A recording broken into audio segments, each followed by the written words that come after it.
Baik semuanya, selamat malam. Kami dari kelompok A10 hari ini akan mempresentasikan mengenai demokrasi Pancasila. Yang pertama, kita akan memperkenalkan anggota kita terlebih dahulu, dimulai dari Indira. Perkenalkan, nama saya Indira Rasati Aksan dengan NIM G002508 dari kelompok A10. Saya Arina Malasikana dengan NIM G00252125 dari kelompok A10. Oke, perkenalkan saya Cindiasa Mbak Fenela Pratama dengan NIM G0025185 dari SGD A10. Dan saya Tiara Fauzi Isnani Putri dengan NIM G00252113 dari ASPI. Boleh dimulai dari Naila. Oke, next.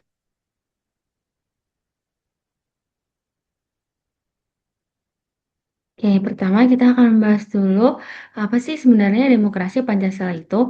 Nah, jadi demokrasi Pancasila secara etimologi atau secara dasarnya dari demokrasi terlebih dahulu berarti kekuasaan berada di tangan rakyat.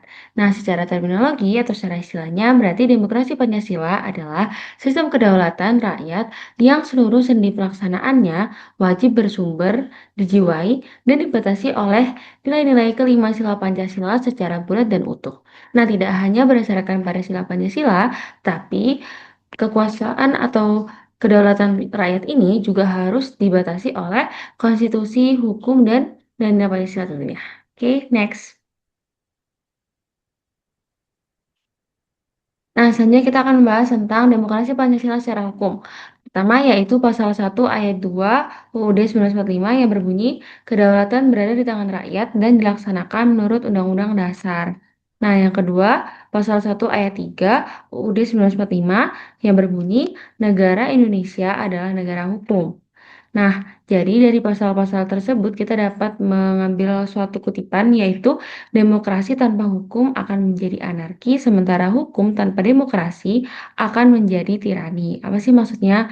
Nah, jadi dari demokrasi tanpa hukum akan menjadi anarki berarti jika rakyat memiliki kebebasan dan kekuasaan untuk menyampaikan pendapatnya atau mengambil keputusan tanpa adanya hukum atau dibatasi oleh hukum, maka kebebasan tersebut dapat disalahgunakan.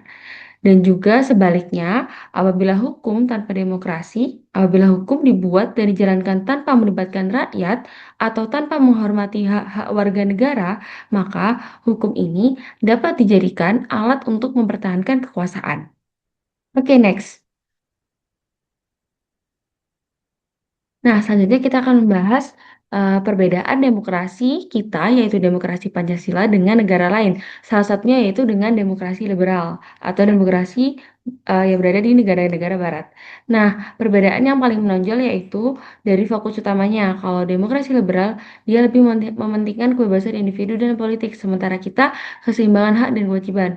Dan juga untuk pengambilan suara, kalau demokrasi liberal ini berdasarkan mayoritas mutlak, sementara kalau demokrasi Pancasila didahulukan atau diutamakan musyawarah mufakat. Nah, kemudian kalau dari aspek ekonomi juga, kalau demokrasi liberal dia berdasarkan kapitalisme, sementara kalau demokrasi Pancasila dia berdasarkan keadilan sosial, di mana demokrasi Pancasila ini tidak menuntut demokrasi politik dan demokrasi ekonomi berjalan beriringan. Jadi, rakyat tidak bisa dibilang merdeka secara politik jika mereka kelaparan secara ekonomi, yang merupakan penerapan sila kelima Pancasila yaitu keadilan sosial bagi seluruh rakyat Indonesia. Next slide. Oke, mengapa sih Indonesia tidak menggunakan demokrasi liberal?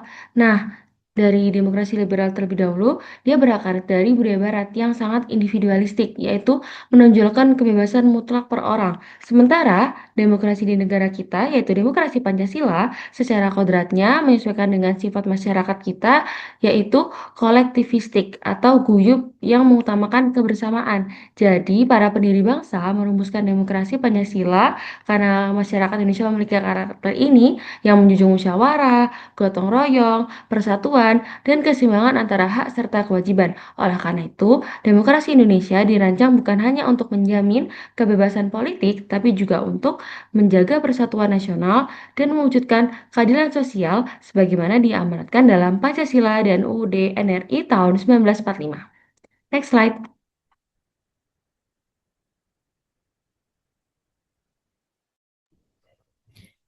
Jadi contoh demokrasi itu ada yang pertama di lingkungan rukun tetangga atau desa. Contohnya itu adalah musyawarah pembangunan seperti ketika akan perbaiki fasilitas umum, terus berkumpul untuk menentukan skala prioritas.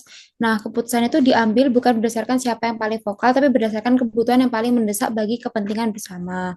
Yang kedua, ada gotong royong tanpa diskriminasi, seperti kerja bakti yang dilakukan tanpa memandang latar belakang suku, agama, dan status sosial. Nah, dari kedua contoh ini tuh merupakan perwujudan dari sila ketiga dan sila kelima Pancasila. Yang kedua, ada contoh demokrasi di lingkungan pekerjaan. Eh, Contoh yang pertama itu adalah pengambilan keputusan proyek. Dalam rapat, atasan itu tidak bisa langsung memerintah, tapi dia akan memberikan ruang kepada anggotanya untuk memberikan masukan. Jika ada perbedaan pendapat, mereka akan mencari jalan tengah eh, untuk mencapai target perusahaan.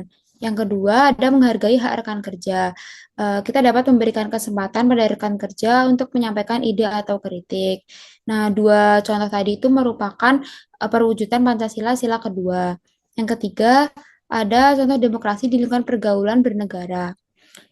Yang pertama, contohnya adalah menghormati perbedaan pendapat di media sosial. Di era digital, demokrasi Pancasila diwujudkan dengan tidak menyebarkan hoaks atau ujaran kebencian. Kita tetap bisa mengkritik kebijakan pemerintah atau pendapat orang lain dengan cara yang sopan, santun, dan bertanggung jawab. Lalu yang ketiga, contohnya adalah partisipasi dalam pemilu atau pilkada. Menggunakan hak pilih secara bebas dan rahasia adalah bentuk nyata dari kedaulatan rakyat. Setelah pemilu selesai, pihak yang kalah maupun menang tetap menghormati hasil demi menjaga kerukunan nasional. Ada juga contoh demokrasi di kedokteran. Yang pertama ada di ranah akademik dan organisasi mahasiswa. Contoh yang pertama itu ada musyawarah mufakat dalam PBL. Saat menghadapi diskusi kasus, demokrasi diwujudkan dengan menghargai pendapat setiap anggota kelompoknya tanpa memaksakan kehendak individu. Keputusan diagnosis atau rencana terapi yang disepakati bersama adalah bentuk mufakat yang dilandaskan data klinis. Yang kedua, ada pemilihan pemimpin organisasi.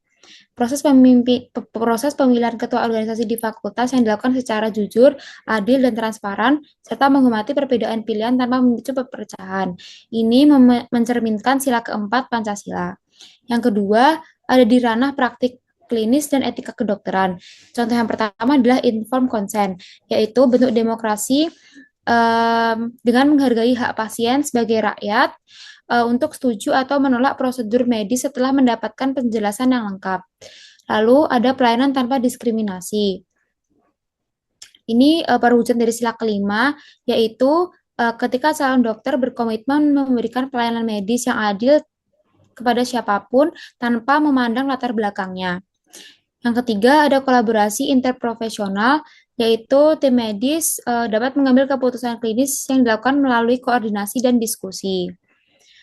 Contoh yang ketiga, yaitu di ranah pengabdian masyarakat. Contohnya adalah penerjunan bakti sosial, yaitu melakukan pengabdian masyarakat. Mahasiswa kedokteran tidak boleh bersikap paternalistik atau memaksakan kehendak. Demokrasi Pancasila ini menuntut mahasiswa untuk mendengarkan kebutuhan nyata masyarakat setempat sebelum merancang program edukasi atau pemeriksaan kesehatan.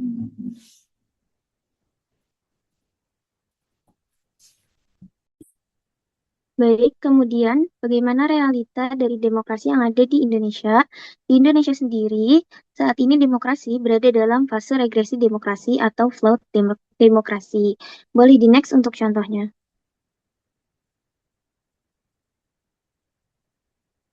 Baik, untuk contoh yang pertama dari realita demokrasi di sekitar masyarakat, yaitu ada prosedural dan bukan substansial. Jadi, biasanya pemilu dan pemungutan suara itu sering sekali berjalan secara lancar atau prosedural. Tetapi esensi utama demokrasi seperti kebebasan berpendapat tanpa rasa takut, penegakan hukum yang adil, dan juga akuntabilitas pejabat itu seringkali menjadi kekhawatiran bagi masyarakat.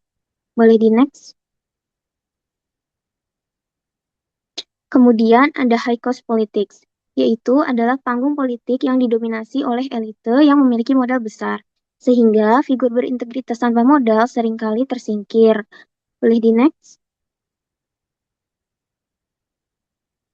Kemudian contoh yang ketiga yaitu kritik yang berisiko. Kritik masyarakat atau jurnalisme investigasi terkadang dihadapkan pada ancaman kriminalisasi atau perundungan digital, yaitu cyberbullying. Kemudian, bagaimana sih realita demokrasi dari kehidupan yang ada di mahasiswa kedokteran? Boleh di next? Baik, salah satu realita yang ada di kehidupan mahasiswa kedokteran adalah kultur hierarki dan senioritas yang kuat. Kultur ini sering terbawa ke dalam organisasi mahasiswa. Iklim demokrasinya cenderung bersifat top-down. Apa itu top-down? Top-down adalah mengikuti arahan senior atau restu birokrasi dekanat daripada egaliter murni. Boleh di next?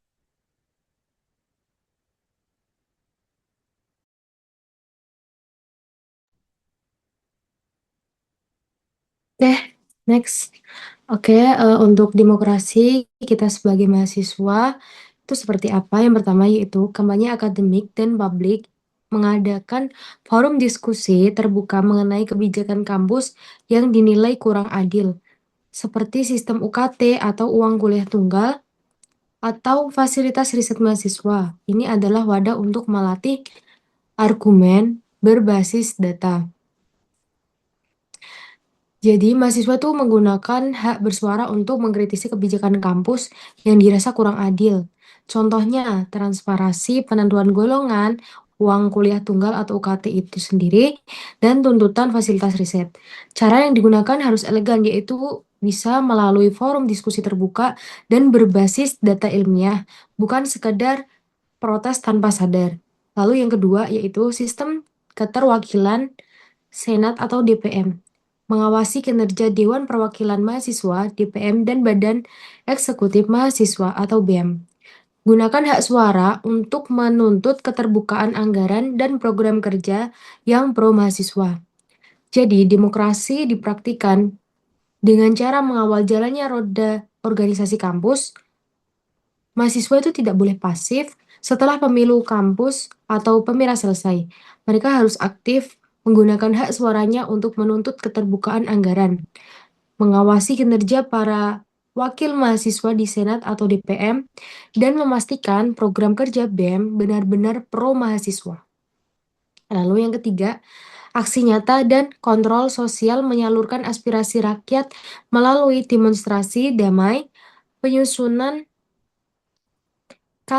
kajian ilmiah, kebijakan publik atau policy paper, dan audiensi langsung dengan parlemen pemerintah.